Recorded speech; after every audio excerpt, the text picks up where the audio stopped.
Boa noite! Boa noite mesmo nesta sexta-feira à noite. Que bom encontrar com você e falar de muitas coisas importantes para a nossa família. Porque ser família, gente, é bom demais. Tem probleminha de vez em quando, né, Joca? Mas é bom demais. E como a vida tem problema, a família também tem probleminha. E hoje nós vamos falar de mais um probleminha. Um probleminha, né? Um probleminha. Dificuldade. Mas boa noite, família. Boa noite você que está nos escutando pelo Sistema Canção Nova de Comunicação, né? Hoje nós vamos trazer aqui no programa Família é Assim, o TDAH na família. Mozão, você tá com um probleminha. Deixa eu tirar um negocinho pretinho aqui, ó. Tá vendo, gente? Probleminha, mas a gente Isso é família. Isso é família. Tira um Cuidando negocinho do outro. pretinho, né? Às vezes você tá lá no restaurante, dá aquele sorriso. Tem um negócio preto aqui, né? Como é que tá? Comida, e um ajudando o outro. É isso que é família, um ajudando o outro. E no TDAH Isso. também acontece isso. A gente pode ajudar o outro. E Podemos. como pode ajudar? Sim. Ajudar o filho, ajudar a esposa. E o que é TDAH? E o esposo. E o se esposo também. tiver. Se tiver. E o que é TDAH? Vamos sentar pra gente conversar. Vamos sentar, querida. Ô, pessoal, olha só. Eu trabalho muito com transtorno, né? E sempre eu tenho falado para vocês sobre isso. Nós estamos vindo de uma série de transtornos. E como eu trabalho com transtorno, eu tenho assumido mais a fala aqui, né, João Carlos? Sim, querida, e sem problema, tá? E sem problema. E sem mágoa. Tá? Sem problema, Vai sem ficar mágoa. chateado com isso, não, né, Não. Então tá bom. É porque... Eu não vou precisar de buscar uma Não, cura interior. João Carlos, Fica em paz. ó, em eu relação a recebi uma mensagem no WhatsApp, tá? Eu recebi uma mensagem, eu vou partilhar com vocês. isso. Pode partilhar. Aqui, Nossa vida aqui é aberta. A mensagem que eu recebi. A pessoa escreveu assim: mulher, deixa o homem falar, você fala demais. Aqui, deixa eu te dizer, se ele tivesse assistido lá sobre o transtorno de ansiedade, agora ele vai compreender por que você fala desse jeito. É, João Carlos, ele ia entender melhor. Não, Agora, olha, como eu entendo, eu sei, isso pra mim não tem problema. E não é entendeu? só por causa eu disso. Eu sei entrar na hora certa também. e também não é só por causa da questão só da ansiedade, é porque também eu trabalho muito com isso.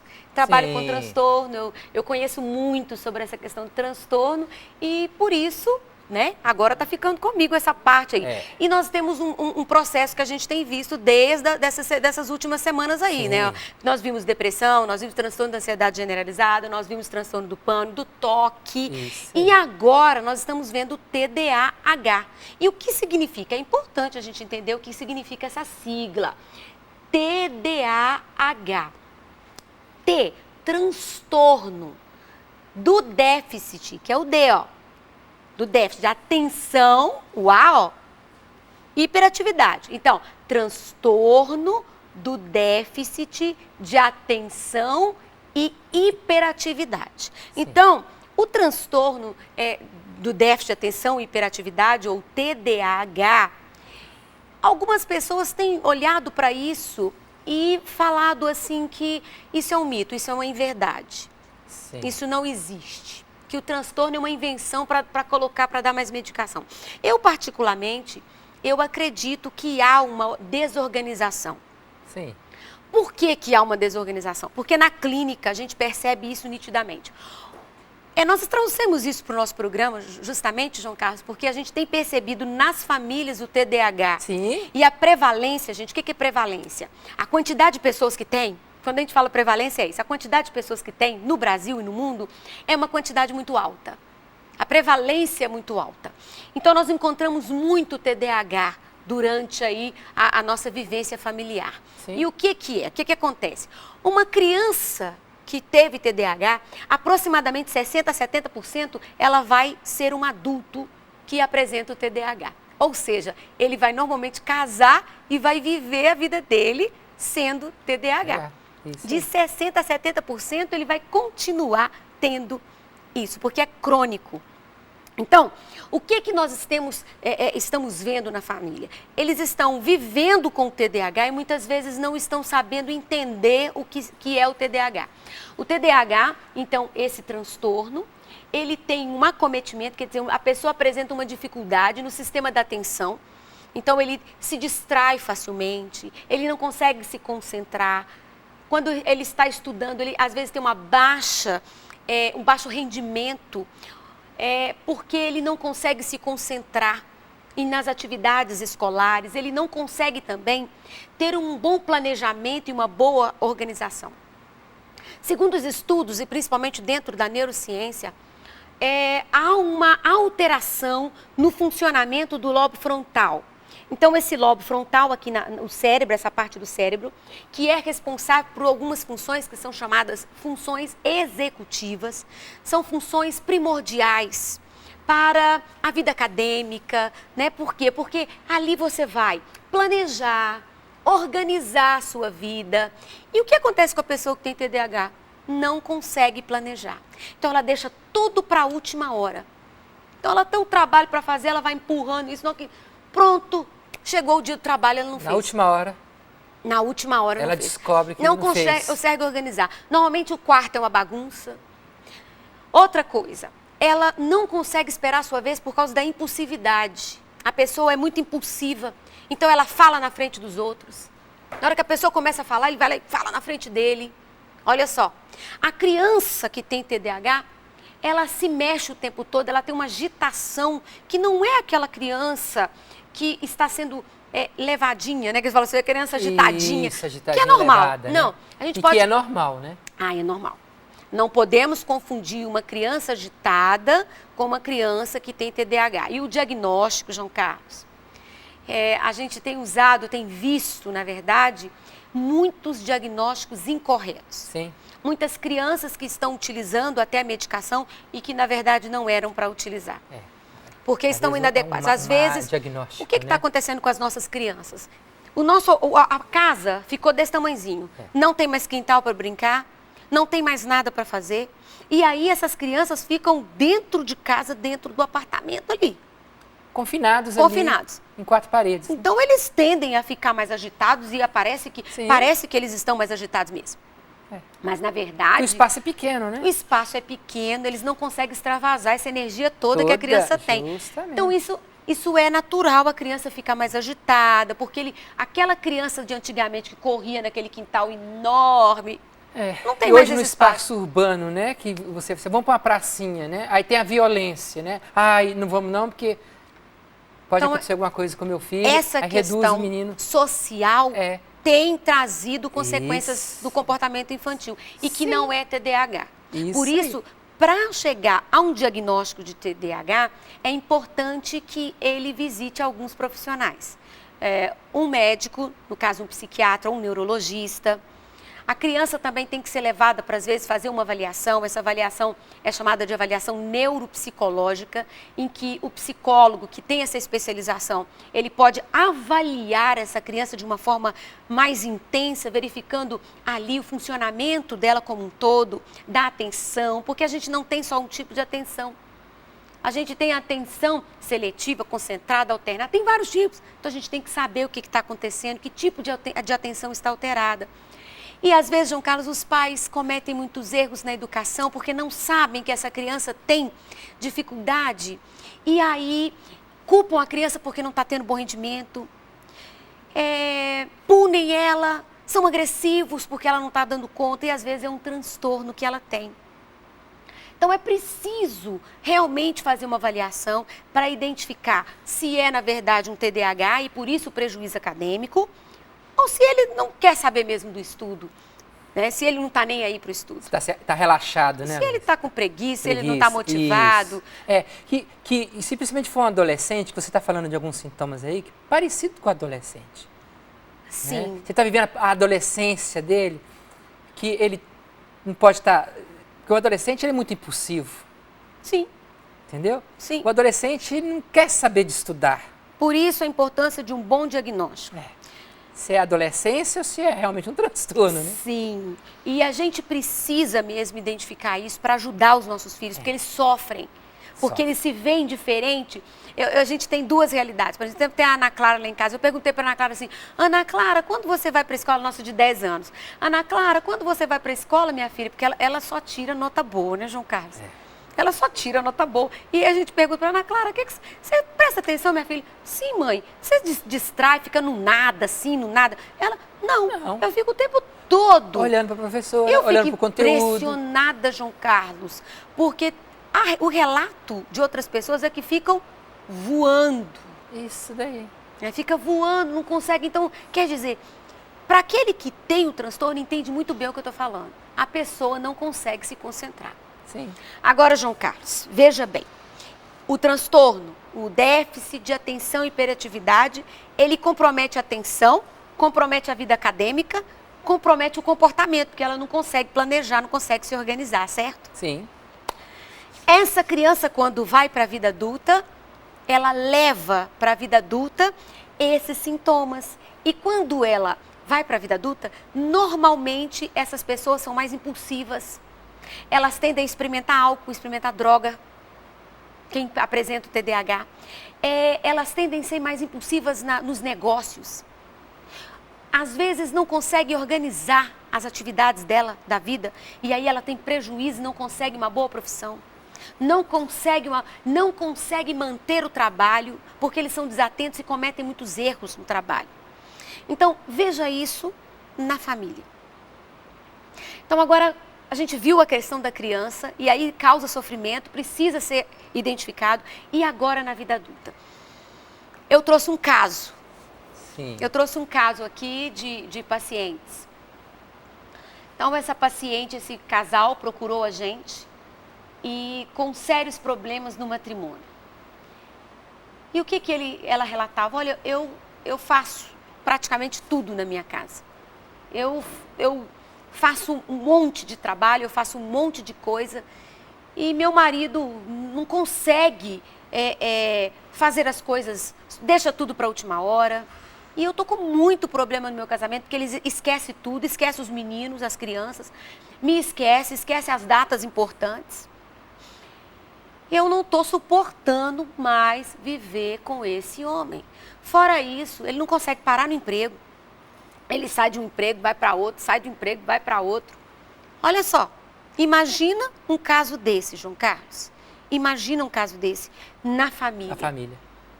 Essa mulher procurou, então, dizendo que o casamento ia acabar porque ela não aguentava mais, porque o marido era relaxado, não tinha casado com ela, na verdade, ele era um meninão. Instável na vida? Instável. E ela entendia que ele não tinha casado com ela de verdade, não tinha assumido o casamento.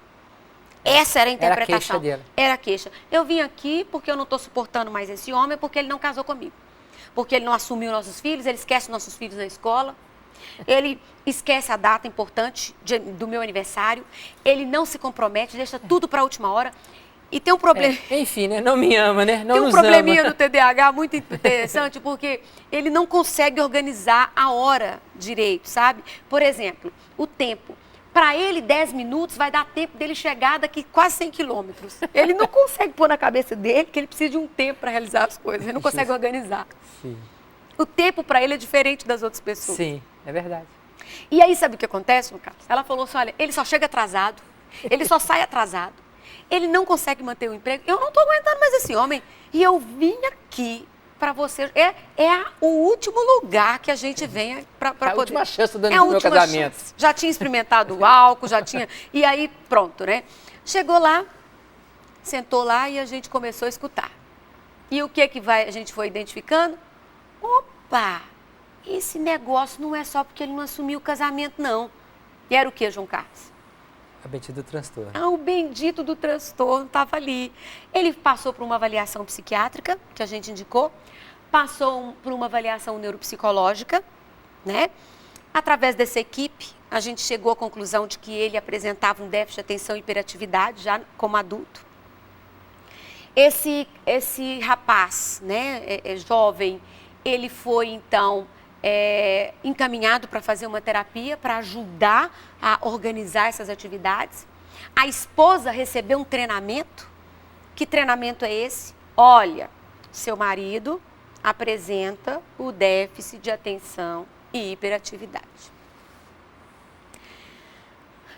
A esposa entendeu o caso, né? Estava entendendo melhor e compreendeu, a gente explicou bem detalhado o que era, mostrou tudo direitinho, os exames que ele fez, a avaliação neuropsicológica, o diagnóstico médico. E aí a gente partiu para o atendimento àquele esposo. Então, aí entra na questão do transtorno no casamento, que é via de mão dupla.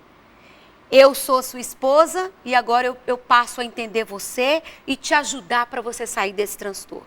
Você é meu esposo, você me ajuda, né? Então, eu que tenho o transtorno, você me ajuda. E eu mesmo que apresento, eu também luto para sair dele por causa da família. Por causa da família. Essa via de mão dupla que acontece no transtorno. Porque não é muito complicado, né, João Carlos? É muito angustiante também, nesse sentido aí, tanto para um lado como para o outro, né?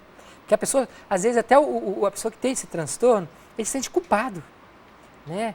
De que, né, ele está deixando algo para trás, está deixando de fazer as coisas, né? E claro, se ele ama a família, essa pessoa fica com esse sentimento de culpa. Também, essa pessoa que tem esse transtorno, também a estima dele vai muito para baixo, porque, Sim. Meu Deus do céu, né? Vai e a coisa não acontece, promete, né?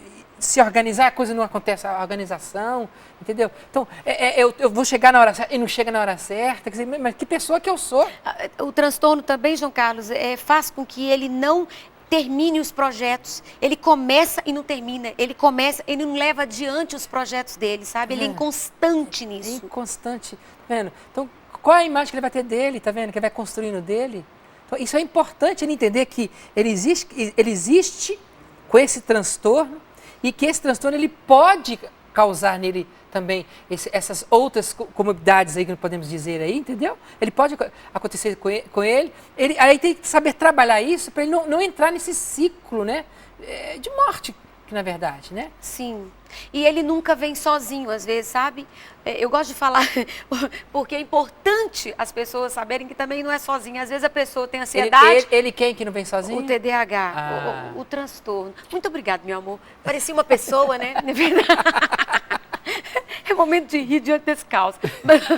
Mas Mas olha, às vezes o transtorno de déficit de atenção e hiperatividade, ele vem acompanhado de outras, que é ansiedade, às vezes ele tem depressão, às vezes ele tem outras coisas ali que caminham junto e que complica o quadro, né? A família que tem um filho, como lidar com esse filho? Eu acho que nós temos experiência para falar disso. É verdade. Olha, é claro que o amor, o olhar com amor, isso precisa existir, né? Mas uma coisa que o pai também precisa entender é isso, e a família precisa entender também. Esse olhar com amor. E não é porque ele tem esse transtorno, né, que ele possa ser mal educado, não. Ele precisa ser educado também, né? Não confundir essas coisas. Porque ele tem esse transtorno, eu vou deixar de dar a educação necessária para ele. Porque ele tem esse transtorno, eu vou dar deixar ele mais livre por causa disso. Que ele tem esse transtorno, eu tratar como uma pessoa muito doente ou doente, né? Criar um estigma em cima disso daí, né? Não, é um filho. Um filho precisa ser educado, um filho também precisa ter limites, né? Para que ele possa também crescer na vida dele. Agora, como eu posso ajudá-lo, né? Olha, aquilo que é necessário. Olha, e a vida vai nos ensinando, né? Como que vai ensinando? O dia a dia, né? Se tem para mim, né? Se dentro da casa, né? Para nós, se está estipulado, né? Um horário de estudar, eu acho que o pai tem que ser mais firme ali. E principalmente com esse que tem dificuldade, né? Não ser muito autoritário, né? Bruto. Não é com grosseria. Grosso, né? Mas tem que exigir, né? O máximo que ele pode dar naquele momento. Sabe o que eu vejo? Eu vejo que um exemplo simples do cotidiano, né? Ele tem que ver a dificuldade, ele tem que entender a dificuldade, mas ele tem que esperar e fazer o filho acreditar que ele pode ser melhor. Isso aí. É esse movimento. É esse movimento. Eu vejo, realmente ele tem limite, eu tenho que entender isso. Eu tenho que entender, eu tenho que aceitar esse limite, mas acreditar que ele pode ser o melhor que ele pode ser. Que olha, que geralmente, eu não sei se é todos os casos, né? A gente percebe que a pessoa também ela é inteligente. Claro, isso não tem a ver com parte intelectual. Eu tenho pacientes lá no consultório que têm uma inteligência, uma capacidade intelectual superior. Isso daí. Superior. Ele tem um QI né, uma capacidade intelectual superior, mas o déficit de atenção é que faz ele ter essa dificuldade, que é o transtorno do déficit de atenção, hiperatividade. Daí. Então, tá vendo? Não era confundir isso daí, né? Não, meu filho, você é inteligente, você consegue. Ele não está se organizando, não consegue se organizar para talvez estudar. Isso é um exemplo, né? Olha, e é importante falar aqui que existe o transtorno do déficit de atenção e hiperatividade, que prevalece, que é mais o déficit de atenção, e aquele que é hiperativo. Então, tem alguns que só vão ter o déficit de atenção, não vão ser hiperativos. Isso. E tem alguns que vão... E tem o déficit de atenção e que são hiperativos. Tem mais prevalência até do que a hiperatividade. O adulto, João Carlos, ele tende a caminhar para diminuir a hiperatividade e permanecer o déficit de atenção e mais comportamento. Nós acreditamos que o adulto ele já tem a capacidade de poder se controlar Controla um pouco melhor. Isso. Porque ele já é adulto, né? A criança, alguém tem que ajudar essa criança a se controlar. Aí tem que ser o pai, né? A mãe, para poder ajudar, né? E com amor. Porque, tá vendo? E por que amor? Né? Para ele não se sentir tão assim, doente, né? Tratado como um doente, né? Como todo transtorno, o déficit de atenção e hiperatividade tem o leve, moderado e o grave. Então, existem aqueles que vão ter que ser medicados mesmo. Não tem como, porque ele vai sofrer demais. E não é bom deixar o filho sofrer demais. Esperar o melhor momento, avaliar qual é esse momento da entrada, se necessário a medicação. Existem outros tipos também de técnicas que podem ajudar. Olha, Luísa, eu amo esporte, acho que o esporte ele é fundamental para essas pessoas que têm isso daí, entendeu? Porque isso ajuda demais. Nós temos muita experiência com isso, Sim, clínica, que a atividade física, ela é primordial para isso. E principalmente esporte, que tem uma disciplina mais rigorosa, acho que isso é importante, porque se ele ama o esporte, se essa criança, né, esse adolescente está dentro dele, né, é na cultura da família a questão do esporte, e se ele ama, ele vai se dedicar mais, então isso vai ajudá-lo muito também na própria disciplina, entendeu? Ajuda demais isso daí, né? Ele despender energia, se ele tem o déficit, né, de atenção e hiperatividade, mas também ele é ansioso, né? Isso vai ajudá-lo demais a conter isso daí. Né? João Carlos, eu quero entrar num assunto aqui para também ajudar a sociedade, a comunidade como um todo, porque existem crianças que vão à missa, João Carlos, e conseguem ficar quietinho no canto ali, paradinho. Verdade. Ele fica ali, que maravilha, é o filho que a gente queria ter. Põe ele ali como um jarrinho e ele fica lá quietinho. O filho que tem hiperatividade, as famílias relatam assim, que vergonha que eu tenho de sair com ele, ele não para, ele se mexe o tempo todo, ele não presta atenção, ele fica voando. E aonde ele chega, ele que é o objeto de atenção de todos. Às vezes derruba as coisas, porque eles também têm uma noção espacial diferente. Olha, eu vou dizer para vocês que quando vocês verem talvez uma criança mais agitada na igreja, talvez ele tenha TDAH, não fiquem julgando, porque... É muito fácil, às vezes, ter uma criança paradinha e manter ali, né? E, às vezes, o pai precisa ir para a igreja. Sim. E, às vezes, a criança, ela tem uma dificuldade com isso. Então, vamos também, você que não tem o filho, mas para você entender e não julgar os outros. Há crianças que são mais agitadas, tem outras que têm o transtorno mesmo, de fato. Tem outros que têm outros transtornos que levam a isso. É preciso a gente entender isso. E desculpar essa família e acolher essa família. Tem crianças que são mal educadas mesmo, mas tem crianças que têm o transtorno do déficit de atenção e hiperatividade. Então, mas não vamos colocar todo mundo no mesmo saco e falar que essa família não é uma boa educadora, né? Então vamos pensar direitinho. O que está acontecendo com essa família, né? Justamente. Esse tema de hoje é um tema para a gente pensar como os outros têm sido. Sim. Dentro dessa perspectiva dos transtornos, existe sim, né? E a gente precisa nos ajudar e ajudar a nossa família. Se é você que apresenta o transtorno, busque ajuda profissional, se for preciso, até a medicação. Se você não sabe que você tem, você identificou alguma coisa, procure avaliação. Se você é esposa ou esposo de alguém que apresenta, tenha paciência, tenha misericórdia com ele. Sim. Se você tem um filho assim, eu te desejo muito amor no coração, muita disposição. e siga em frente, porque ser mãe a gente vai ser pro resto da vida, ser pai a gente vai ser pro resto da vida, e procure ajuda pro seu filho, para ele não sofrer tanto. E nós não deixamos de amar por causa disso. Não vamos deixar de amar nosso filho. Acabou o nosso programa. Por causa disso. Acabou o nosso programa, tá acabando o nosso programa. Infelizmente acabou, Isso, né? acabou. E aí, João Carlos, como sempre, eu peço para você para nos ajudar, né? Nos dando a bênção, pedindo a bênção para nós, porque a gente precisa viver isso. Sem Deus isso fica tão pesado. Fica. Mas quando a gente tem Deus para nos ajudar diante desses transtornos, tudo fica bom, tudo fica legal. Não quer dizer que vai embora. Não. Não. Mas eu sei onde coloco a minha cabeça, eu sei onde coloco o meu coração, né? Eu sei onde encostar, né? Eu tenho um Deus que me conforta, né? Que pode confortar meu filho, pode confortar nossa família, pode dar sabedoria para nós. Que me ama e me capacita para ajudar, Pode não me é? ajudar. Mesmo que eu não tenha teoria, não sou formada, mas Deus me ajuda. Isso daí. É esse Deus aí que eu estou pedindo para entrar na sua casa, né?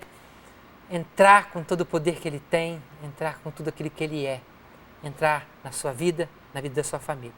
E esse Deus que eu peço que Ele possa fazer um milagre aí dentro de você, você que está escutando, você tem aqueles transtornos aí, tá? Mas o maior milagre, né, é que você possa amar. Que Deus te abençoe em nome do Pai, do Filho e do Espírito Santo.